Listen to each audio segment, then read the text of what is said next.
sí queremos escuchar, pero cuando nos hablan de la andropausia, ahí no queremos escuchar nada, ¿verdad? Pero esa es una situación que se ha formado a través del tiempo, porque nosotros como varones a veces pensamos que solamente la mujer es la que se puede quejar, la mujer es la única que se puede sentir mal, la mujer es la única que se puede enfermar, es la que puede tener síntomas, pero el varón ¿qué? El varón no. El varón es varón y se tiene que aguantar hasta el final.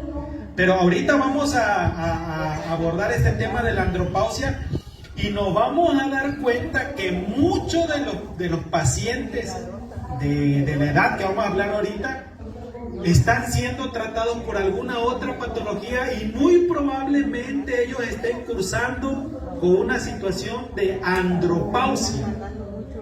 Hoy mi esposa fue a predicar a la Aldana y hablaba que los casos de suicidio aquí en Cozoacán que estaban aumentando, ¿no? Pero si se dan cuenta, algunos de esos son varones ya grandes, de 50 o 60 años. Y muchas veces le achacamos a la situación de que decimos, no, pues tenía problemas familiares, no iba a alguna iglesia, estaba abandonado, estaba solo. Pero les voy a decir algo, ahorita que veamos el tema de andropausia, muchos de esos varones que a una edad ya adulta van y se suicidan, no tanto era que tenían problemas familiares o tenían situaciones religiosas o alguna otra cosa. Muy probablemente ellos ya tenían tiempo viviendo esta patología, ni la familia lo había detectado, ni él mismo lo había detectado, ni siquiera el médico lo había detectado, y como iba tratamiento tras tratamiento y no mejoraba, ¿qué pasó? Pues decidió mejor terminar con su vida. Entonces, este tema que ahorita vamos a abordar es chiquitito, pero es importante que nosotros lo grabemos para que de esa manera nosotros podamos apoyar a nuestros hermanos o inclusive a nosotros mismos. Bueno, ¿qué es la andropausia? Bueno, la andropausia es la sucesión de manifestaciones físicas y fíjense, y psicológicas que el hombre pasa entre los 45 y 55 años. Fíjense que esta patología que vamos a hablar no solamente da manifestaciones físicas. La que acabamos de ver, que es la hiperplasia de próstata, solamente da síntomas ¿qué? En el tracto inferior urinario. Pero la andropausia va más allá. No solamente hay manifestaciones físicas, sino también ¿qué? Psicológicas entre los 45 y 55 años. ¿Debido a qué? Dice aquí, debido a la disminución pausada y gradual de producción de la hormona masculina llamada, ¿cómo aquí dice? Testosterona. Y aquí tenemos que diferenciar dos cosas. La mujer llega en un momento a una fase que se llama menopausia, en donde las hormonas que ella tenía y las protegía y les daba toda su feminidad, de pronto ¡fum!, bajan y desaparecen. Y entran en la menopausia, y entran en ese síndrome, y pasa 1 o 2 años y de ahí ya, como que ya se sobreponen a esa situación, porque es un bajón abrupto y cesa. Y ya la mujer no se puede embarazar, ya la mujer no menstrua, varias situaciones van cambiando en ella, pero ya el cese es abrupto y acaba. Pero mire, en el varón no es así. En el varón empieza a bajar ¿qué? Gradualmente, y por eso el varón a partir de los 45, 55 años empieza a padecer este síndrome hasta el final de sus tiempos, ¿verdad? Ojalá nos pasara como a las mujeres, que ya hace 2 años y se acaba, pero en el varón no. En el varón gradualmente esa hormona va bajando poco a poco y esos síntomas se van perpetuando a través de los años. Por eso muchos decíamos cuando éramos jóvenes, ay, ese vecino que está grande de edad, ¿cómo es enojón? ¿Quién lo quiere? Nadie lo quiere, ni su esposa lo quiere. Pobre hermano, ¿verdad? Tal vez estaba en la andropausia. Y el joven que no lo entiende, que no lo comprende, que no había escuchado de esto, en lugar de hacerse amigo de él, de comprender lo que él tenía, ¿qué pasó? ¿Se hacía su enemigo o lo dejaba solo? Entonces, este síntoma dice que es de los 45 a 55 años y va pasando gradualmente, y es por déficit de testosterona. Bueno, durante la andropausia no se culmina la capacidad de reproducción del hombre, ¿ok? Recordemos que dice, esta puede conservarse inclusive hasta cuando uno tiene 70 o 80 años de edad. Abraham, ¿a qué edad tuvo a su pequeño Isaac? ¿Qué tenía Abraham? ¿Qué edad tenía? Más de 100 años, ¿verdad? En ese tiempo la situación era muy diferente. Pero si hoy en día un varón a los 70 o 80 años puede tener hijos, Dios no se equivocaba cuando le dijo a Abraham, tú vas a tener un hijo, ¿verdad? Entonces podemos ver que esta situación que ahorita médicamente vemos, cuando la compaginamos con la Biblia no se equivoca. Porque si un varón a los 80 o 70 años puede tener hijos, Abraham pues con más razón, hermano. Ajá. Todavía.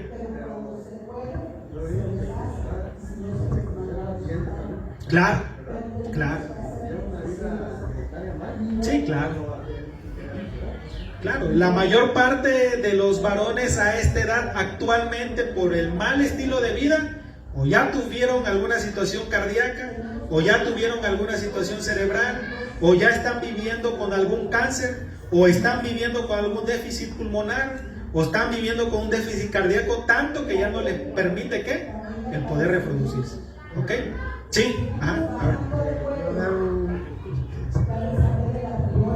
Esta pregunta que le hice al doctor César es porque cuando yo me casé, que me iba a casar, mi abuelo era de las personas antiguas, que ellos no hablaban de nada de sexo ni nada. Cuando estaba un niño chico, ¿qué hacían? Tú vete para allá, aquí estábamos puros adultos. Pero cuando yo me casé, no sé por qué mi abuelo me dijo que me iba yo a casar. Mi abuelo platicó conmigo y me dice, él tenía como 90 años ya, y me dice, hijo, te voy a dar un consejo. Yo nunca he hablado con ninguno de mis nietos, de mis hijos, de estas cosas, y no sé por qué estoy hablando de este consejo. Cuando te cases, cuídate mucho. El sexo es bonito, el sexo, pero no lo agarres como alimento. Porque hay muchos hombres que somos excesivos en el sexo, ¿verdad? Y eso perjudica también, ¿sí? Perjudica mucho. Y él se sinceró conmigo que hasta me dijo, yo cuando fui joven, con tu abuelita, dice, nosotros hacíamos sexo, pero yo me quedaba acostado bien tapadito. ¿Y qué hacía la viejita? Iba al patio, agarró allá en el bien tapadito, ya me llevaba mi calito de agua. Pero ustedes en la actualidad no se cuidan, me dicen. No se cuidan. Terminando de sexo, ¿qué es lo que hacen? Se van al baño. O hacen sexo en el baño, en el lago y todo eso. Y eso es malísimo, ¿ves? Así que cuídate. Y por eso mismo, dice yo, pues no sé si sea cierto, no sé, pero cuando él tenía 94 años, se cayó. 94, 92 años, no recuerdo bien. Se cayó y se fracturó la cadera. Y a raíz de eso la internaron en el hospital de Pérez, por allá en Nachitán. Y cuando yo iba a quedar en noche, cuando entraban las enfermeras, y que lo iban a asear y todo, a ver, yo oía que se reían bastante las enfermeras. Estaban muy enfermeras, se reían sin que reían. Y yo, ¿qué pasaba? Pero hasta que una noche una enfermera me dice, oiga, usted no oye que cuando entramos nos reímos. Digo, sí, pero no sé qué hace, no sé qué pasa. No, señor, yo estaba casado. Ese viejito a sus 98 años, cuando nosotros lo estábamos haciendo, ese viejito, sí, y parecía un joven. Es porque él se cuidaba. ¿Sí? Por eso digo, de 70 a 80 años, si uno se cuida. Todavía hay función. Claro, bueno, sin duda alguna el consejo que nos dan nuestros antepasados, de alguna forma tenemos que hacerlo, ¿verdad? Porque de esa manera ellos se mantenían saludables, inclusive hasta la última etapa de su vida. Bueno, vamos a seguir más adelante. Bueno, ¿cuál es la acción de la testosterona en el varón? Bueno, en la sexualidad influye en un aumento del líbido y calidad de los orgasmos del varón. ¿Ok? Es de entender que conforme aumentamos la edad y este déficit empieza a descender, ya ese apetito que es el líbido y la calidad empieza a disminuir, pero es por la situación de déficit de testosterona. Número 2, en la musculatura. Usted ve a un joven de 25 años y ¿cómo está ese joven? Bien dado, ¿verdad? Pero nos vemos nosotros ahora, o vemos a algún abuelito de 60, 70 años, ya calidad muscular que tiene, ¿qué? Es poca, ¿verdad? A pesar de que tal vez durante toda su vida hizo ejercicio, hizo gimnasio, la calidad muscular empieza a deteriorarse. ¿Por qué? Porque dice que la testosterona promueve la síntesis de proteínas y produce un incremento de la masa muscular de su tonicidad. Es por eso que muchos que van al gimnasio se le inyectan para estar, ¿qué? Más fuerte, ¿verdad? Ok, bueno. Ayuda en la hematopoiesis. Bueno, actúa en la médula que está dentro de los huesos para producir glóbulos rojos y hemoglobina, y de esa manera el varón que no caiga en anemia. Influye en el cerebro. Miren, la testosterona en el varón da bienestar general, da buen desempeño mental, da buen humor y también agresividad intelectual. ¿Por qué? Porque el varón cuando está joven quiere ser el primero, quiere ganar. Si hay un partido, ¿será que los jovencitos de 20, 25 años quieran perder? No, ¿verdad? Ellos quieren, ¿qué? Ganar. Si hay alguna competición, ellos quieren ganar. Hay esa agresividad de ir siempre adelante, y eso nos da, ¿qué? La testosterona. ¿Ok? Y miren, la piel estimula la actividad glandular sebáceas y estimula también el crecimiento piloso. Es por eso que solamente al varón, bueno, a mí casi no, pero hay algunos varones que tienen su buena barba, bonita la barba, son velludos, así como era Esaú, ¿verdad? Porque es el efecto de la testosterona la que estimula, ¿qué? Esta situación en la piel. Entonces, si podemos ver, miren, en todo lo que influye esta hormona. Ahora podemos pensar qué sucede cuando empieza a descender.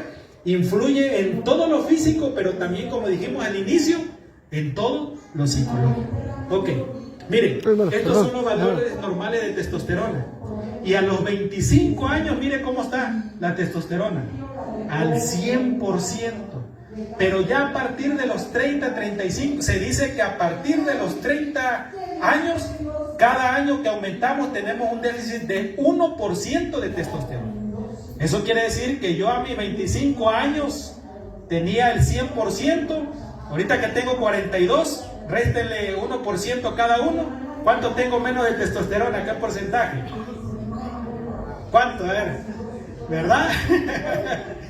Uno de 25 años, cuando llega a los 30 años, empieza el déficit de 1% menos. Cuando tiene 30 años, yo tengo 42, tengo 12% menos que cuando tenía a los 30 años. Y cada año vamos disminuyendo 1% más. Y miren, a los 60 años de edad es la mitad de lo que teníamos cuando teníamos los 25, ¿verdad? Entonces, aquí es donde empiezan estos síntomas de la andropausia. Y aquí, bueno, podemos ver lo que yo le digo. Miren, a los 5 meses, qué cantidad tenemos. Vamos aquí al adulto medio, miren, tenemos hasta 1070 nanogramos por decilitro de testosterona, miren. Pero ya después de los 30 años, cada año que pasa, va disminuyendo 1%. ¿Ok? ¿Cuáles son los síntomas? ¿Y cómo vemos a este señor? ¿Le gustaría como amigo a este señor de ustedes o no? ¿Han visto a alguien alguna vez así? ¿Han conocido a alguien alguna vez así?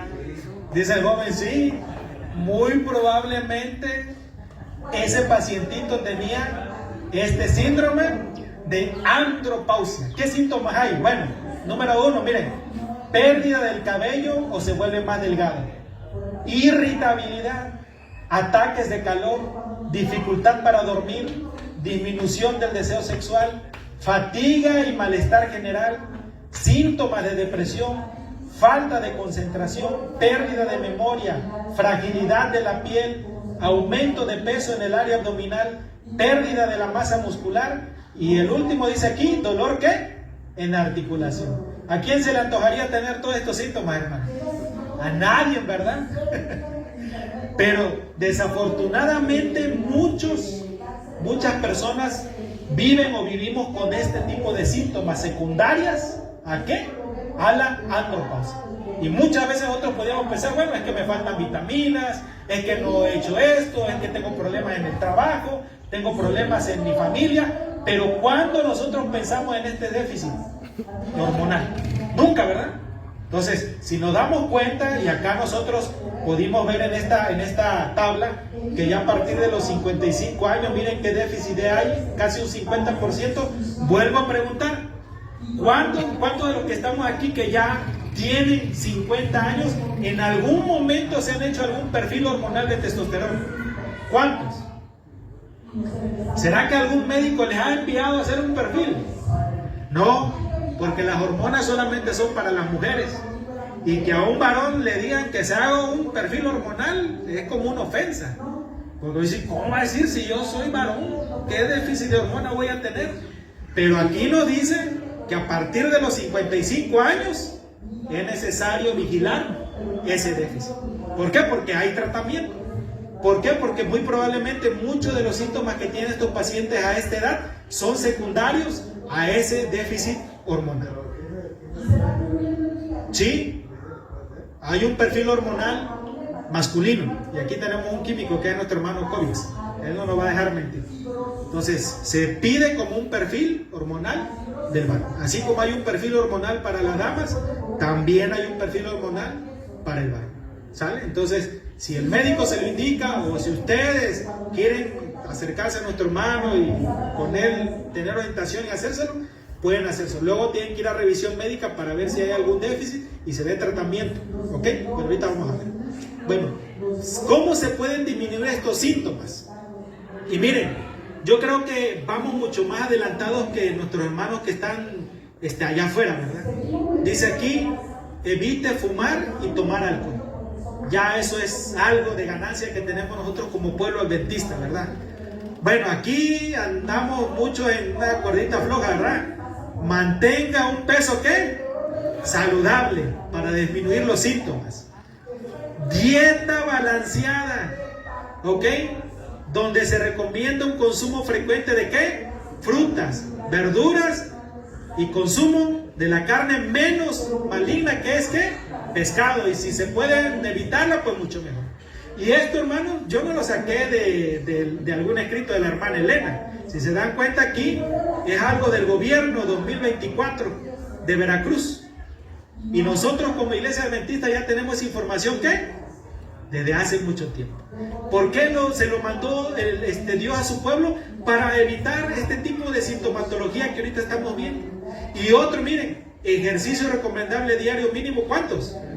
30 minutos. Entonces, estos son consejos claves para poder disminuir los síntomas. O sea, aunque tengamos un déficit hormonal de testosterona, pero tratar de evitar los síntomas secundarios a ese déficit. ¿Ok? Bueno, este es otro test que traigo. Igual se lo voy a enviar al pastor y ya luego lo distribuye entre los ancianos y los ancianos a los puros varones de la iglesia. Este es un cuestionario, se llama cuestionario Adam de detección. Tiene 10 preguntas y ustedes solamente tienen que marcar sí o no, y dependiendo del puntaje que den es el diagnóstico si hay síntomas de andropausia o no. Bueno, y este es el perfil hormonal que se le hace al varón, en donde hay testosterona libre, testosterona total, folículo estimulante, luteinizante, prolactina, pero lo más importante es ¿dónde? Aquí. Y hermanos, un déficit menos de 300 de testosterona ya es un déficit relevante, importante, y en el cual ya hay que empezar a dar algún tratamiento médico para que el paciente pueda mejorar. ¿Ok? Bueno, ¿por qué es importante entender qué pasa en la andropausia? La andropausia puede ser vista por los varones como aquel momento donde dejan de ser hombres, debido a la falsa concepción de que el envejecimiento es igual a la pérdida de las cualidades masculinas, ocasionando diferentes enfermedades, trastornos y alteraciones psicológicas como la depresión y la ansiedad. Y muchos de nosotros hemos conocido a algunos hermanos o pacientes que a pesar de su edad, su vestimenta es juvenil, su actitud es juvenil, y se evita el aceptar que ya son ¿qué? Que son adultos, ¿verdad? Y esta situación, por eso es necesario que nosotros la podamos entender, porque todo tiene tiempo, como dice el sabio Salomón, debajo del sol. Todo tiene su tiempo. Cada uno de nosotros tuvimos tiempo de ser niños, de ser pubertos, de ser adolescentes, de ser jóvenes, pero en algún momento nos va a llegar el tiempo de ser ¿qué? Adultos mayores y ancianos. El problema es cuando nosotros ¿qué? No lo aceptamos. Y es cuando más alteraciones psicológicas tiene la persona y muchos de ellos escapan por la fuerza falsa, ¿verdad?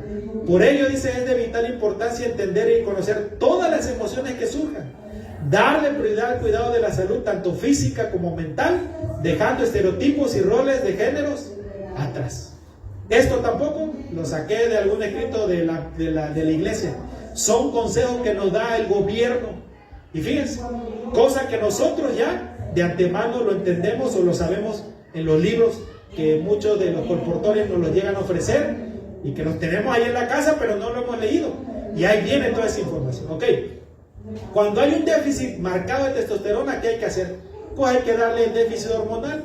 Puede ser por medio de algo oral, por medio de algo intramuscular o por medio de un gel que se aplica en las noches, 2-3 veces al día, por el lapso que le indique el médico. ¿Ok? O por medio de parches que se colocan en la piel y de esa manera se da tratamiento para ese déficit hormonal y muchos de esos síntomas que tenía el paciente revierten y ahora ya se siente ¿qué? Mucho, pero mucho mejor. Pero todo tiene que ir bajo prescripción médica y con un estudio de laboratorio previo a ese tratamiento. ¿Okay? No vale la pena decir, bueno, yo tengo todos estos síntomas, saliendo de aquí me voy a ir a comprar un gel de testosterona y me lo voy a empezar a aplicar. No, tienen que ir a un laboratorio, el médico se lo tiene que leer, lo tiene que examinar y le tienen que dar el tratamiento ¿qué? Específico. ¿Ok, hermanos? Ahora sí, hemos llegado al punto de preguntas y respuestas. ¿Alguien tiene alguna pregunta? ¿Algún comentario? ¿Algo? Hermano, Félix. Una pregunta. ¿Hay algo, cómo podría decirle? Detectar la próstata es mejor por la vía urinaria o por la sangre? O sea, que te hacen un piquete como la glucosa. Bueno, miren. Ok, el antígeno específico que se busca en sangre es el antígeno de próstata. Ese es el más específico. El examen de pipí nos puede orientar, los síntomas del paciente nos puede orientar, pero el antígeno específico tiene que ser de próstata. Es por medio de una muestra de sangre. Entonces, cuando ya se toma la muestra de sangre y salen niveles de antígeno prostático muy elevados, que uno tiene que ir al urólogo, entonces ya el urólogo hace un estudio invasivo, porque tiene que hacer un tacto para poder definir qué tan grande está, qué características tiene, si está indurada, si está deformada, no sé, lo que él logre tocar y de esa manera dictaminar qué va a suceder. Pero de inicio, el tratamiento, la detección es ir al laboratorio y solicitar un perfil de antígeno prostático. Y claro, pueden incluirle ahí también, dijimos, hay que ver la función renal, una química sanguínea y un examen general de orina si quieren. Pero el más específico ahí, el que uno va a buscar es el antígeno prostático. Entonces dijimos, ¿quiénes se lo tienen que hacer? 45 años para arriba. Porque dijimos que de 50 a 60, casi el 50% de los pacientes ya lo padecen. ¿Ok? ¿Alguna otra pregunta, hermanos? Pasa casi que no, porque hasta ya no llega el... Ok. Bueno, con la pregunta que voy a realizar, yo sé que la mayoría de todos son adultos, pero ¿qué pasa cuando un adolescente joven se empieza a autocomplacer desde temprana edad? ¿Tiene alguna consecuencia en un futuro? Bueno, de esa pregunta la respuesta está en los escritos de la hermana Elena, ¿verdad? Ya hay un capítulo especial para eso que se llama el pecado secreto. El pecado secreto porque nadie lo sabe, solamente el varón que está en la iglesia y que muchas veces inclusive es directivo de la iglesia, pero en secreto que, como dijo el joven, no deja de autocomplacerse, ¿verdad?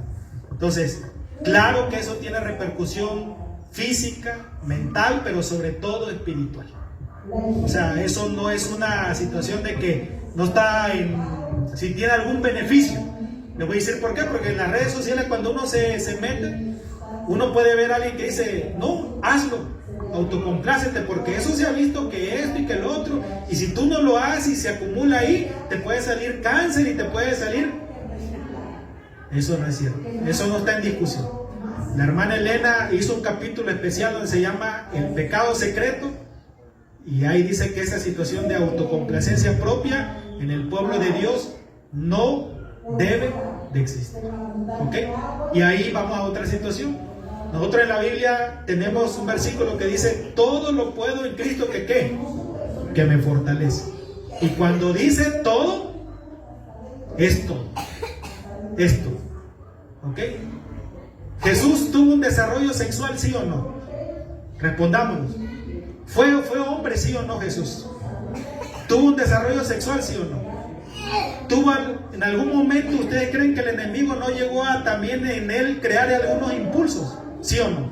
Él fue humano como tú y yo, pero él frenó sus impulsos, porque él dijo, yo obedezco lo que mi padre me dice, no hago lo que yo quiero, sino lo que mi padre me dice.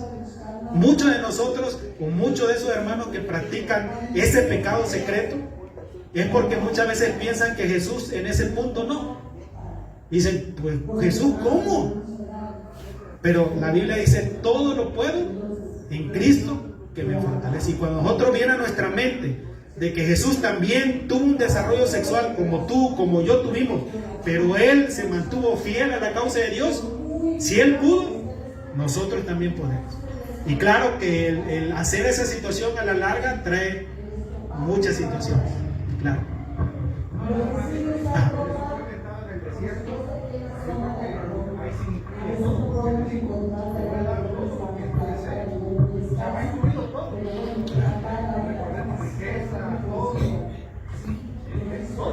Placeres mundanales.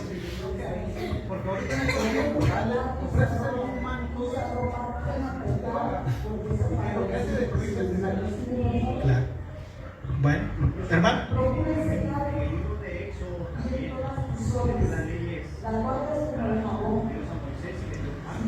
Sí, claro.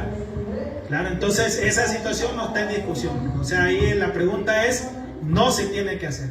Y a la juventud se tiene que orientar de que no se tiene que hacer. ¿Ok? Y si la está haciendo, ayudarlos, orientarlos para que esa situación se quite. ¿Ok?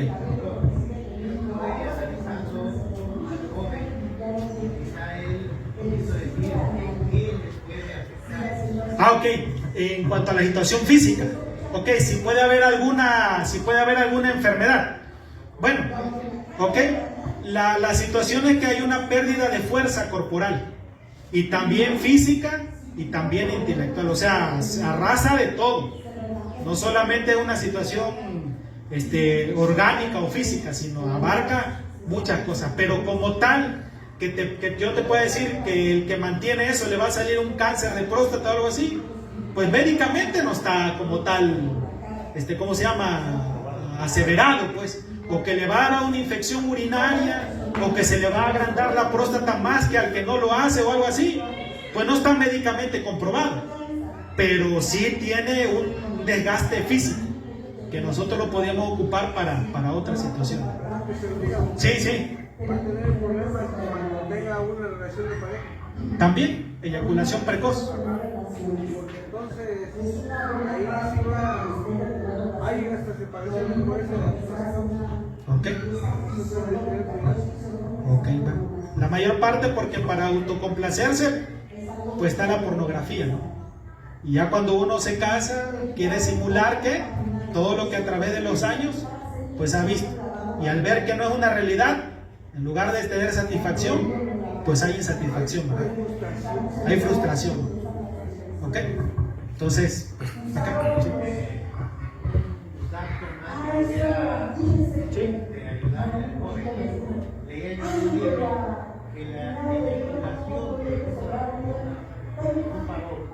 Equivalía a la energía de 7 alimentos.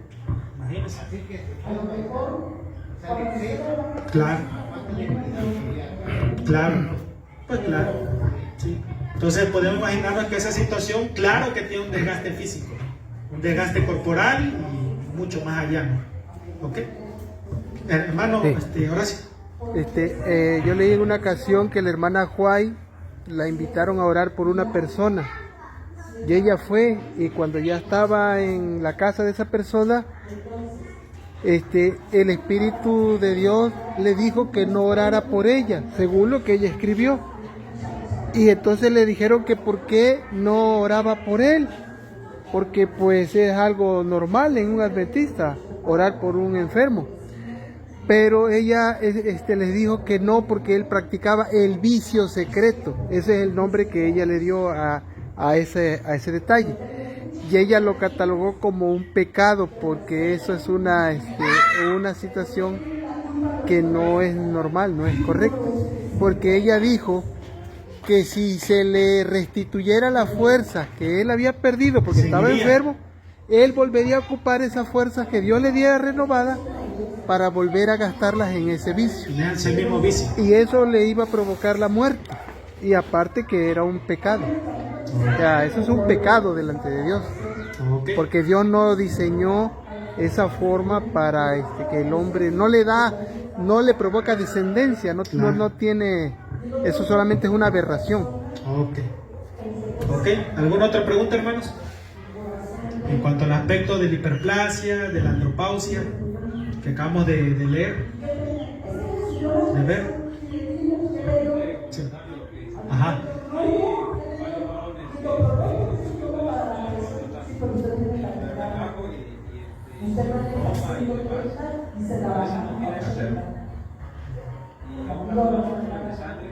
Ok. Ir a revisión.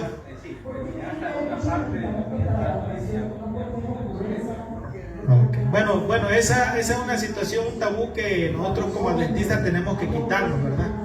Porque pensamos que al realizarnos a nosotros el tacto, ya la masculinidad de nosotros se acaba para siempre, ¿verdad?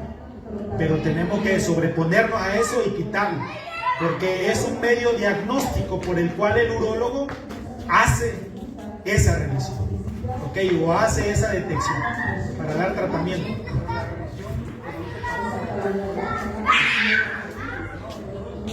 No, cuando uno ya va al urólogo con síntomas prostáticos, un antígeno prostático muy alto, ya datos de que probablemente sea algo oncológico o cancerígeno, al paciente se le sube en una mesa y se le coloca de forma pectoral hacia enfrente, arrodillado de forma pectoral, y la pelvis del varón queda aquí al que va a examinar, toma unos guantes, un poquito de lubricaína y tiene que introducir por vía rectal el dedo para poderlo. ¿Por qué? ¿Por qué? Nosotros lo vimos acá, ahorita lo vamos a regresar por acá, porque es la única área por donde puede abordar o entrar el urólogo, el especialista, para poder hacer un tacto. Miren, aquí está el área de la entrada anal, ¿sale? Y aquí está el saco donde acumulamos materia fecal, y por delante miren lo que está, ¿qué hay ahí? La próstata. Entonces por enfrente no puede hacer ¿cómo llegaría? Hay un conducto grande, entonces tiene que entrar por aquí y empezar a atacar, a revisar cómo está, qué características tiene, si tiene una forma adecuada, si tiene una textura adecuada, si está deformada, ¿sí? Y cuando sale el guante, revisa el guante, si hay restos sanguíneos, restos purulentos, restos de tejido, no sé. Y ya. Entonces es necesario, cuando hay síntomas graves, no detenernos, ir a atención médica y sobreponernos a ese tabú, hermanos. Sobreponernos a ese tabú. ¿Ok?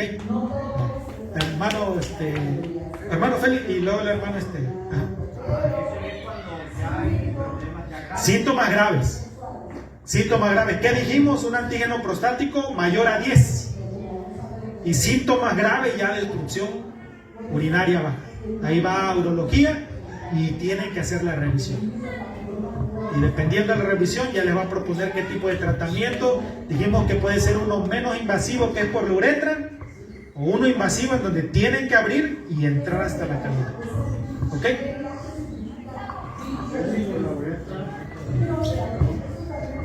Sí. Sí, eso es para quitarla de forma parcial y se utiliza en próstatas que no están muy grandes, pero ya la que está grande y con datos de malignidad tienen que abrir y entrar. Sí, pues sí. Si yo no tengo síntomas, pero voy a una cuestión preventiva, ¿a partir de qué edad puedo hacer? Ok, ustedes recordarán ahí el rango de edad, dijimos a partir de los 45 en adelante. ¿Sí? Y si ya uno tiene 50, con más razón. Si uno quiere ir de forma preventiva, uno puede ir. ¿Sale? ¿La hiperplasia también tiene tratamiento? ¿Perdón? ¿La hiperplasia tiene tratamiento? Sí, dijimos que puede haber una medida expectante donde solamente vigilan sus parámetros de laboratorio, los síntomas. Hay otro escalafón donde ya dan tratamiento tomado, dijimos de finasteride, tamsulosina. Hay un escalón ya más allá donde por medio de la ureta entran para operar y la definitiva que es ya en cabina. ¿Okay? Pero sí hay tratamiento. Sí, cómics. Escucha,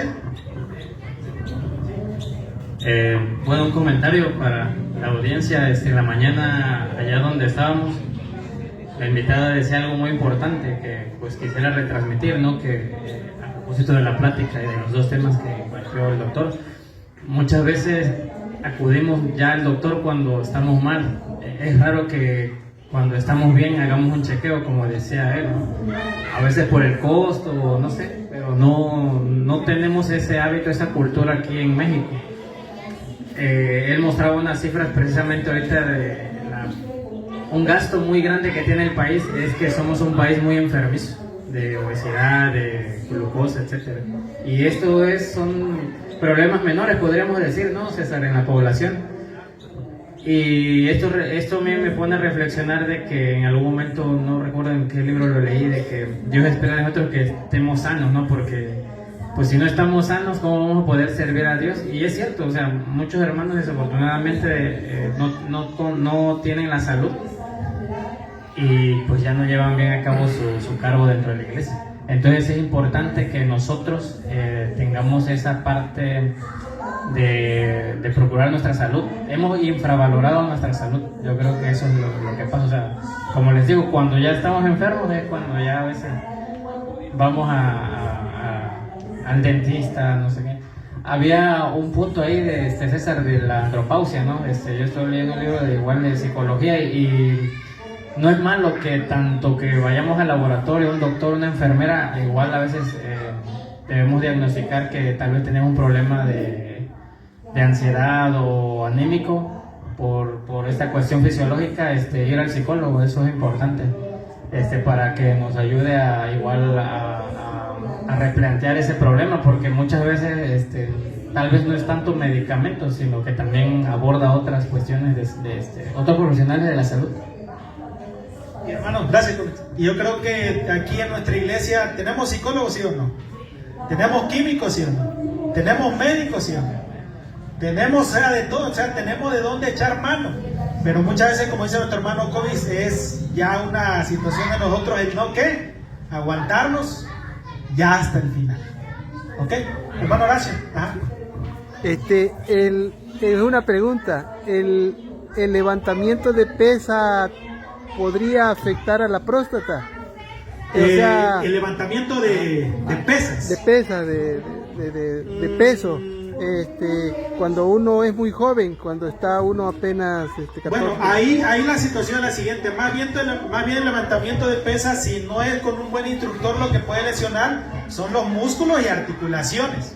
Eso sí, pero que afecte alguna situación como tal, prostática como tal, o sea, realmente no. Ok, ahora si uno va a hacer actividad al gimnasio y utiliza terapia hormonal que no está bien indicada, eso a la larga puede tener alteraciones en el área genital, eso que sí.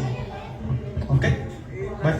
Las infecciones urinarias podrían, de alguna manera, dañar la próstata. Si hay infecciones urinarias recurrentes, y acuérdense que ahorita vimos que el conducto pasa ahí entre la próstata. Si hay infecciones urinarias recurrentes y infectan a la próstata y da una prostatitis, a la larga aumenta el factor de riesgo para cáncer. Lo que pasa es que anteriormente, Sí. cuando practicaba ciclismo, como hace mucho tiempo estar aquí sentado, El golpeteo. el golpeteo, Ajá. entonces había una molestia por ahí. Bueno. Por eso es que, pues dolía, por eso preguntaba. Bueno, así la infección como tal urinaria, sí podría si se infecta la próstata. Pero si no hay infección prostática y nada más es urinaria, no hay problema, ¿no? Pero si hay prostatitis aparte de la infección urinaria, eso sí, a la larga puede desencadenar un factor de cáncer. Pero acuérdense que en nuestro cuerpo todo lo que está inflamado de forma crónica, toda inflamación crónica, se transforma en ¿qué? En cáncer, a los pocos años. ¿Sale? Hermano Chepe, perdón. En la mañana,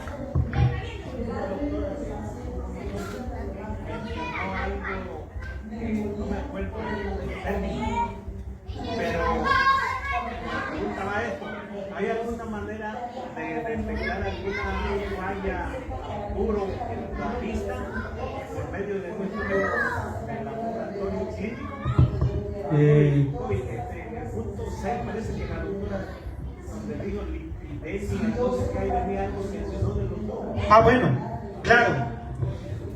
Ah, ok, bueno, ahí hay una situación. El hermano Chepe habla acerca de los ojos, del cuidado de los ojos. Bueno, una situación es que toda alteración metabólica que nosotros tengamos va a repercutir a nivel ocular. Acuérdense que tanto la hipertensión como la diabetes, como triglicéridos, colesterol altos o en descontrol, a la larga van tapando, obstruyendo todas las arterias chiquititas, y no más del ojo, de todo el cuerpo, inclusive el corazón. Entonces, si usted en algún momento quiere tener buena salud visual, claro que hay que vigilar nivel de glucosa, hay que vigilar nivel de lípidos, ¿ok? Ácido úrico, una química sanguínea para ver, y sobre también la presión arterial. Que todos en algún momento dado vamos a empezar a tener un déficit visual, porque dentro del ojo tenemos algo que se llama cristalino. Ese cristalino cuando recién nacemos está pero bien limpiecito, pero por los hábitos malos que tenemos se va a que hay depósitos en ese y se empaña y viene la catarata, ¿sale? Entonces esa ya es otra situación. Pero si quieren tener buena salud visual, tengan en control su glucosa, su colesterol, su triglicérido y su presión arterial. ¿Cómo? Por medio de una química sanguínea se puede detectar, ¿ok? Hablando de lo Sí. que dijo algo importante, las arterias, porque lo que me vino a mí es una cuestión arterial. Sí. Yo me preguntaba si las arterias pueden llegar a destaparse. Bueno, que se... A desobstruirse. Pues. Ok, bueno, médicamente sí hay medios por el cual se puede destapar, por medio de medicamentos intravenosos o cirugía. Se canaliza la arteria, entran a hospital y colocan puentes y todo para destaparlo. Pero que de solitas ellas vuelvan, ya no. Pero Ya. así con alimentación, cuidado. Ah, bueno. Y ejercicio y todo eso. Sí, claro, o sea, ahí el grado de obstrucción ahí para pues. O sea, si uno vivió 30 años una vida de derroche, las arterias se van tapando. Si un momento dice, bueno, paro aquí y cambio mi forma de vivir, esa situación no va para atrás, pero ya no sigue más adelante. Ya no sigue más adelante. Y claro, también podría ser que se pudieran tratar de destapar, pero o sea, médicamente, o sea, que se haya visto que otra vez vuelva ya la pared de la arteria que está afectada. Si uno no cambia su forma de vida, va adelante y tapa hasta ocasionar una lesión. De todas maneras, cuando hay alguna lesión, sea cerebral o cardíaca, el mismo cuerpo, fíjense cómo Dios hace que de esa arteria que se tapó salgan todavía ramificaciones para tratar de nutrir a esa área que se afectó. Nuevas ramificaciones, pues. Pero claro, si esas nuevas ramificaciones no las cuidamos y seguimos bajo nuestro estilo de vida, pues ¿qué le va a pasar a esas arterias nuevas? Pero esa que ya está afectada, bueno, ya se afectó. Pero Dios promueve, por medio de su fisiología natural, que esa área que se afectó, nuevas arterias para que el flujo de sangre pueda llegarle. Pero uno tiene que parar y empezar de nuevo su estilo de vida.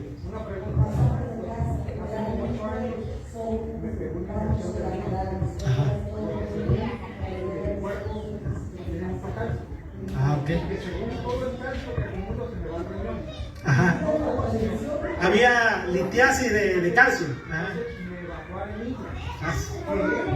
No,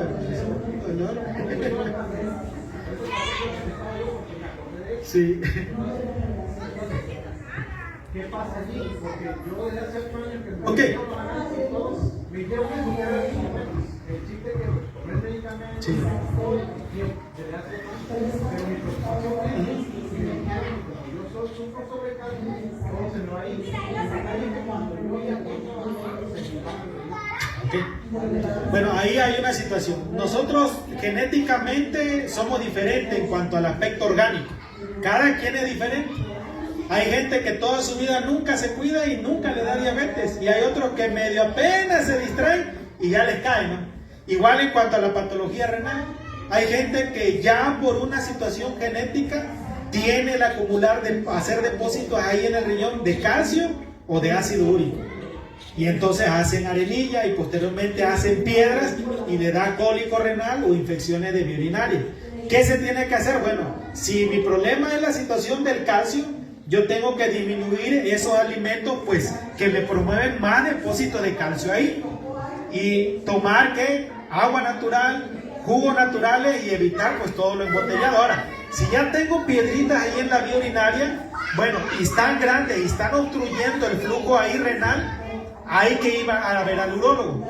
El urólogo también tiene una terapia en donde ellos entran, que es parecido a lo que vimos de la próstata, ¿verdad? Ahorita vamos a irnos más para acá para poder explicarle al hermano rápidamente. Acá.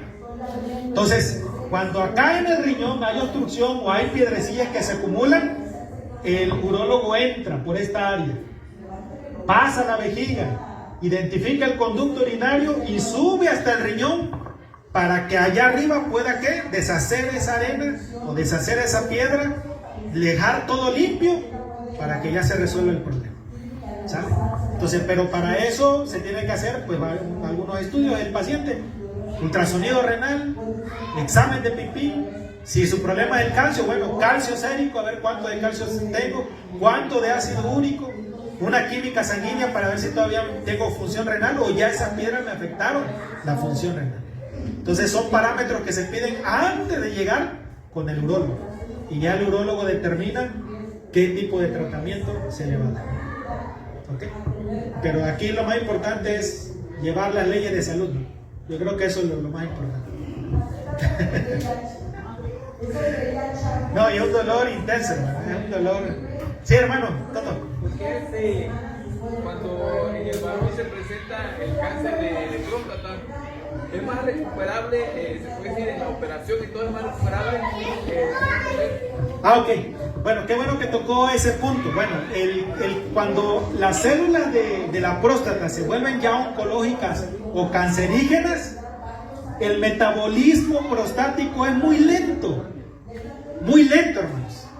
Y al tener un metabolismo muy lento, todavía le da tiempo al varón el darse tratamiento y el estar a base de medicamento. Entonces, un paciente que tiene ya un cáncer de próstata, el urólogo le dice, bueno, hay que operarlo. Lo operan, ¿sí? Le retiran todo el tejido prostático, inclusive también del área testicular le tienen que retirar una situación que influye en esa situación hormonal y le dan un bloqueante hormonal para que aquí en esta zona ya no se promueva más ese factor oncológico. Pero todo se debe porque el metabolismo prostático es muy lento y le da tiempo todavía al cuerpo o al médico a hacer algo, a diferencia de otros órganos que su metabolismo es acelerado. Por ejemplo, el hígado, no, que salga algo en hígado, el metabolismo hepático es rapidísimo, en 6 meses el paciente, se le haga lo que se le haga. Pero cuando es próstata, por su metabolismo que es tan lento, todavía da tiempo. Claro que si el paciente con cáncer de próstata no se atiende, sí, le dice el urólogo, hay que operarlo, hay que dar tratamiento, y dice, no quiero. Bueno, ¿qué pasa de ahí? Las células de aquí viajan, se van al pulmón y se siembran en la columna lumbar. Y es eso lo que termina de matar al paciente. La metástasis, que viajan al pulmón o que viajan al tejido óseo y a otras partes. Pero que alguien se muera porque tiene cáncer nada más ahí en la próstata y que se opere y todo, va a vivir todavía muchos años más. Sí, muchos años más. Es que muchos compañeros, ¿no? Sí. Por falta de información, cuando ya le dan esa información piensan que Ya se sienten desahuciados. No, No, todavía logran vivir 10, 15, 20 años más, o sea, con ese diagnóstico, pero todo se debe porque el metabolismo es, pero súper lentísimo. Yo creo que como varones muchas veces Sí. nos hace falta platicar, dialogar a veces el tema con alguien, ¿no? Sí. Porque a veces te encierras tanto que eso psicológico es lo que te mata. Sí, claro. Ok. Bueno. Porque en internet sobre esa próstata hay como 7 u 8 cirugías. Bueno, ya ahorita comentamos que en cuanto a la intervención quirúrgica solamente hay dos. Una que se hace por la uretra, ¿sí? Que se llama resección transuretral, le llama el urólogo RTUP, resección transuretral de próstata, RTUP, ¿ok? Que eso solamente saca parcialmente el tejido prostático. Y el otro que ya es una prostatectomía pero abierta, donde abre aquí el cirujano y entra para operar. Solamente hay dos, pues. O sea, indicadas como tal, solamente hay dos.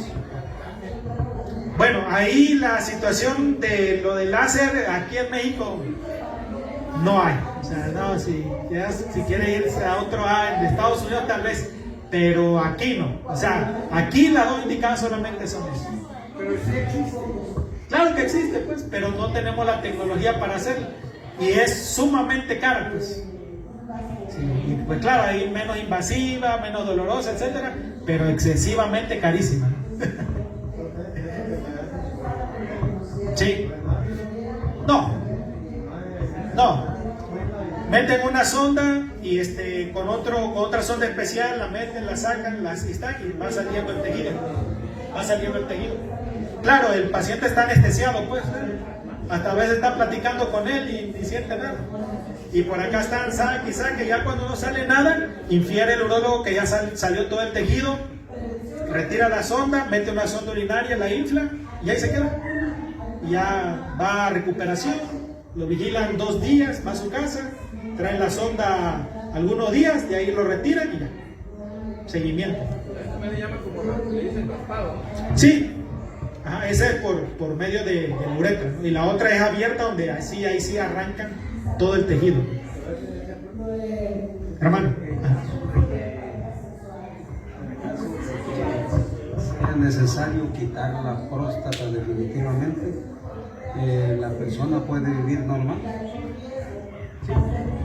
Qué bueno que pregunta esto el hermano Canela. Pregunta que si al varón que le retiran toda la próstata puede vivir normal. Bueno, acabamos de ver en la fisiología de la próstata que la única función que tiene es producir ¿qué? Líquido seminal que ayuda para la reproducción.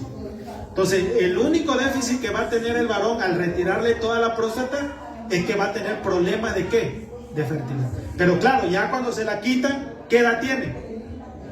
60, 70 años, ¿verdad?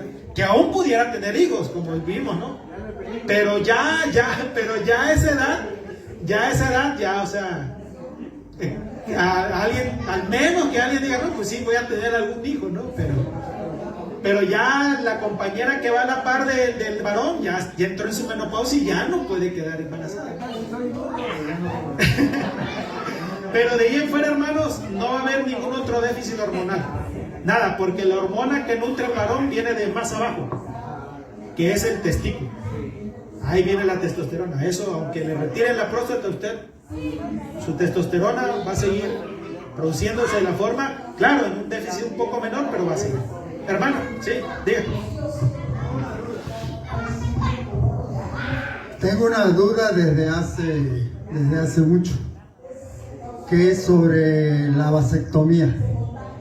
Al hacer la vasectomía, ¿el hombre sigue igual con su masculinidad? Bueno, vamos a explicar rápidamente qué hace en la vasectomía. Bueno, hay unos conductos acá, bueno, en el otro que mandé todo el tejido testicular, hay unos conductos acá que se llama el conducto seminífero. Es lo único que cortan y ligan. Y ya. De ahí en fuera todo lo demás no lo retiran ni nada. O sea, no crean, porque muchos varones dicen, no, yo no me voy a operar porque si no voy a bajar mi nivel de testosterona y hasta no sé qué me vaya a pasar. No. En carne propia, yo tengo 7 meses, 8 meses que me hice la vasectomía y yo es Sí, toda la situación de virilidad, de masculinidad, de hormona y todo eso, sí, igual. Claro, hay que ir con gente que sea certificada. Porque si uno va con alguien que no sabe qué cortar y corta lo que no debe cortar, ya es otra situación. Claro. Yo lo digo por una razón. A los animales, cuando se castran, ¿qué pasa con los animales? Los animales sí definitivamente quedan, ahora sí, ¿cómo dijera? Ya no tienen... ¿Cómo dijera yo? Por deseo sexual.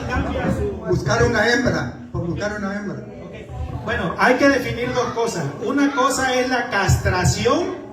La castración como tal es, bueno, así es el nombre, pero lo que retiran es todo el tejido testicular. Esa es la castración. Y la otra es la vasectomía, que es el corte nada más de los conductos que llevan el semen y los espermatozoides. ¿Sale?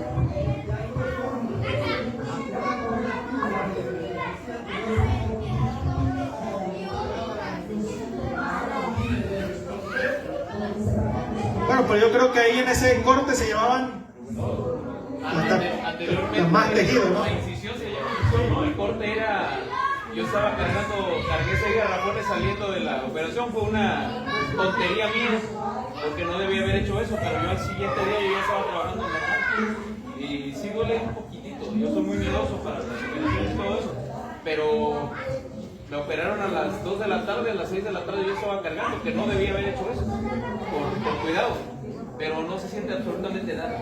Sí, hermano, solamente lo único que cortan es el conducto seminífero, es lo único, lo ligan y hielo se acabó, pero no involucra algo más, pues. No crean que le va a disminuir su deseo sexual, porque el deseo sexual viene pero por la situación de testosterona. Ahora, si alguien se hizo la vasectomía y de ahí queda con patología de deseo sexual, ¿qué tiene que hacerse? Un perfil de testosterona, porque no fue la vasectomía, sino tal vez ya traía algún déficit y cayó en más déficit, y ese es el problema, y hay que darle terapia hormonal.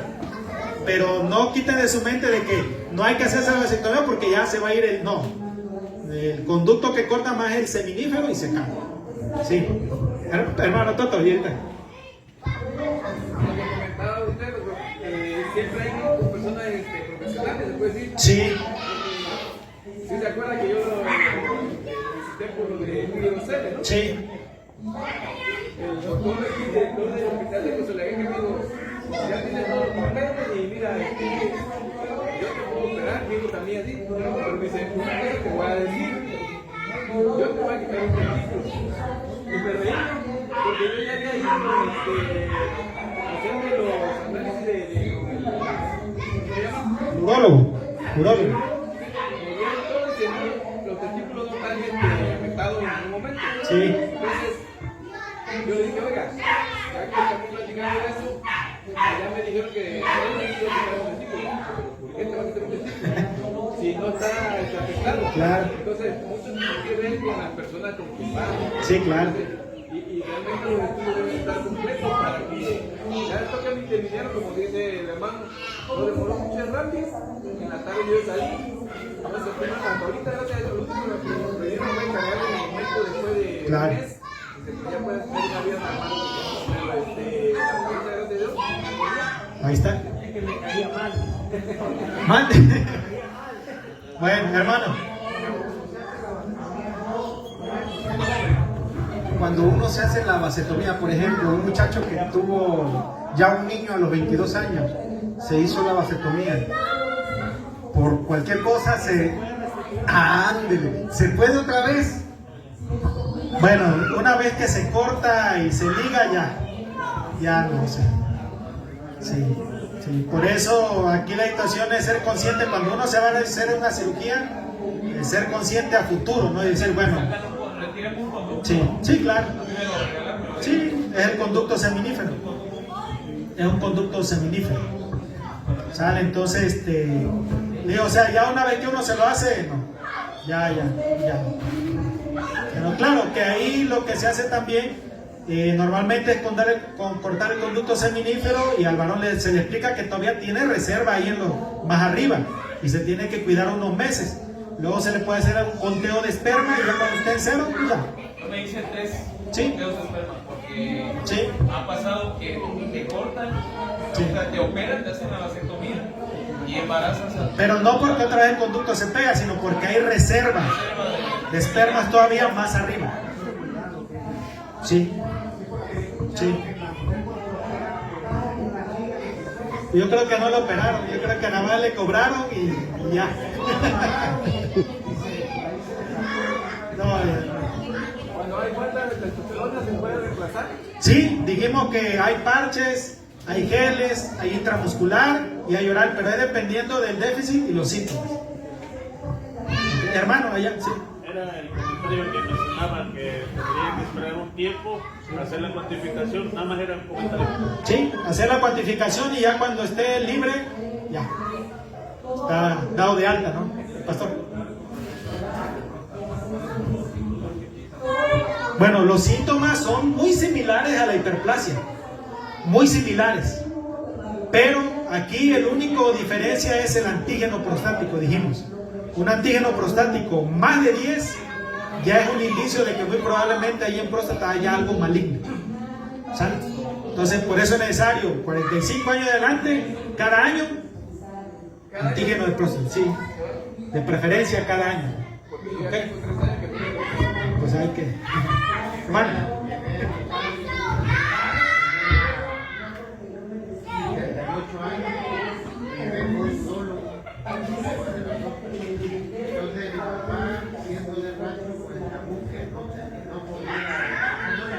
No autorizó la revisión.